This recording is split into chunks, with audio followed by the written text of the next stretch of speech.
I just reacted to the Tati and the James Charles situation. Tati just woke up. The girl got 1 million followers in a damn day. James is down 1 million followers in a damn day. You speaking up about the situation is only gonna hype your situation up. You ain't gonna lose from this. You gonna win. Period.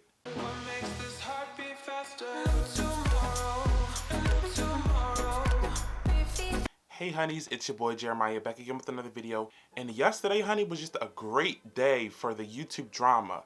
Yesterday, Tati Westbrook dropped an exposing James Charles video, James Charles dropped an apology video, and Nikocado Avocado dropped an exposing Trisha Paytas video. And I shared my thoughts on the Tati Westbrook and James Charles situation, which will be in the card above if you want to check that out. And now I'll be talking about the Nikocado Avocado and Trisha Paytas situation. This one was super messy. I mean, it's the battle of the mukbangers. This situation has been going on for a while now. It's been almost a year or 2 years. And I used to faithfully watch Nikocado Avocado when this thing was happening. More recently, I haven't been watching him as much, but this showed up on my feed and I was like, okay, I need to watch this because I was definitely wondering why they didn't collab.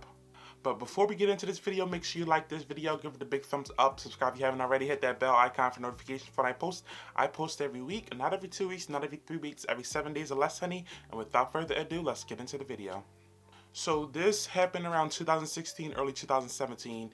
Nikocado Avocado was a smaller mukbanger, and Trisha Paytas released a new song called Warrior, and she basically had a cover contest. He ended up covering the song on the violin. He said the video took over 100 hours or something.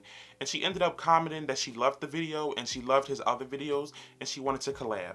To make a long story short, they had a correspondence through Twitter about, the collab, and they both agreed that Nikocado would come the following week after he DM'd her. She agreed to that collab and he booked a ticket to LA. And it was all set in stone from that point. When it was time for the collab to happen, he DM'd her, he didn't receive no response, and to make a longer story even shorter, she ghosted him. He also mentioned how he bought her gifts, he bought her coffee and little trinkets from Colombia, just because he was super excited to meet her because she was this huge channel reaching out to a smaller channel. So after the day they were supposed to do the collab, he received no response. He continued to message her. I believe he said he sent some emails as well. And I will say, in that portion, he definitely was wrong. People need to learn to take a hint. Ghosting has recently become a thing, but it's always been a thing. So clearly she was ghosting him after the first or the second message and she didn't respond. He continued to message her about the situation. He then continued to ask, was there something that I did wrong? After his trip to LA, he was back home and he was still messaging her, just tell me what I did wrong so we can handle this privately. I don't want this to be a whole exposing situation. I will say he definitely went overboard with the messages, which can be a little weird, can be a little creepy, but I do think that after 1 or 2, he definitely should have stopped. But I think after the amount of money that he spent and the amount of time that he put into making this collab happen, he at least deserved a response, I will say that. Where the problem comes in is the fact that Trisha Paytas basically went to the DMs that they sent between each other, edited out her messages and just made it seem like he was DMing her crazy, and there was no collab date set up. None of the correspondence that he gave us in the video ever happened, which was not the case because he showed us the DMs in the actual Twitter app on the phone. It wasn't screenshots, it wasn't any of that. He actually showed us the DMs in the phone on the video. So basically Trisha Paytas was going around spreading this lie. She did various YouNouns about him. She did various interviews about him. And a lot of her subscribers was coming to his page and basically bash him. It takes a certain type of person to not take what people say to heart. And him, personally, I don't think he's that type of person because every other week he's having a mental breakdown on his channel. Shade, but no shade. So all of those fans coming from her channel to bash him was overwhelming. It was very overwhelming. It was very frustrating, I'm sure.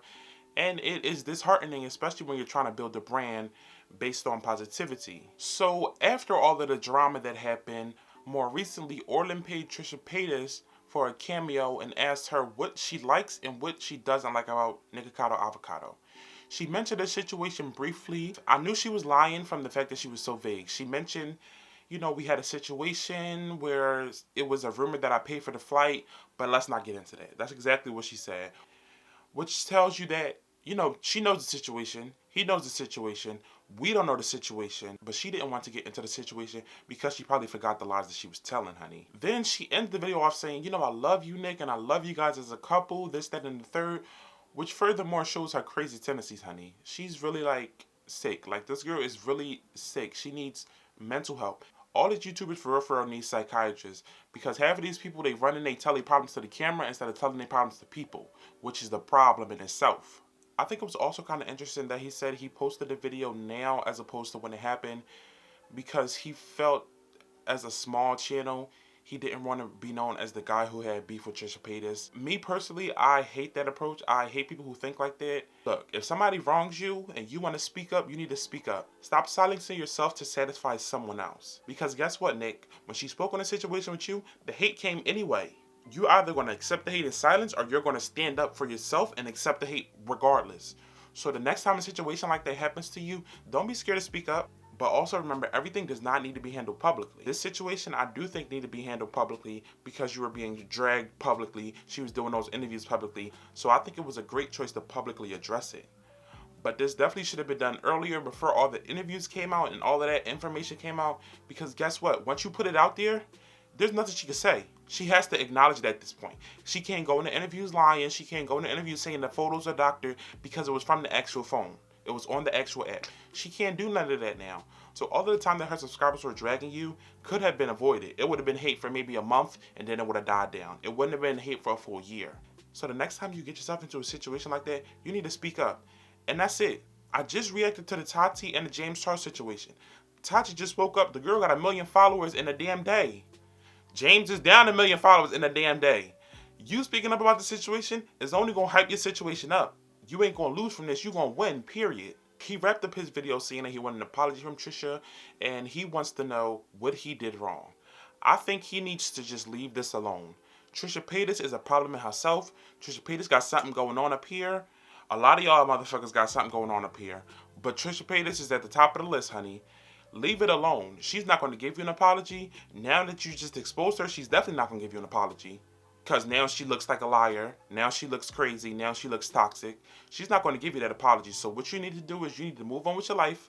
Because Trisha Paytas, I'm sure, is moving on with her life. Forget about the apology. Forget about the collab. All that can be out the door. Move on. You're successful. You're making your coin. You have a husband. Get it together. Leave it alone. And that's it.